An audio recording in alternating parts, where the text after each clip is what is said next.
হঠাৎ আজকে সকালে আমরা খবর পাইছি যে আমাদের স্কুল গলকি 12 ক্লাস স্কুল, তো এখানে তালা ভাঙ্গা ছিল। যখন তালা ভাঙ্গা ছিল তখন আমাদের নাইট গার্ড উনি প্রথম ঢুকছে। ঢুকে আমি বলেছিলাম যে তাদেরকে দেখার জন্য যে আর কী হয়েছে। তখন দেখে আমাকে বলল যে সব রুমের তালা ভাঙ্গা।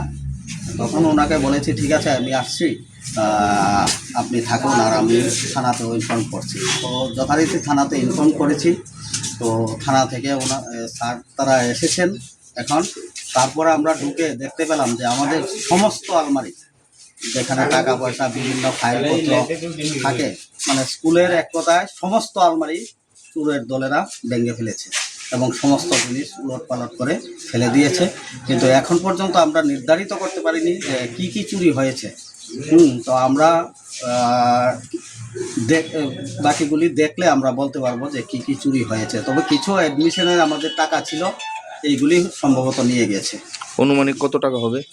অনুমানিক 20-25 হাজার হতে পারে, কারণ অ্যাডমিশন তো মাত্র শুরু হয়েছে। আর আমরা কিছু জিনিসপত্র দেখেছি আলমারি থেকে সমস্ত কিছু বের করে নিচে ফেলে রেখেছে। কি মনে হয় কি কারণে চুরি হতে পারে? কি কারণে তো বলা যায় না কি কারণে চুরি হয়েছে, কারণ আমরা দেখেছি যে বিভিন্ন জিনিসপত্র তো ওরা ফেলে দিয়ে গিয়েছে।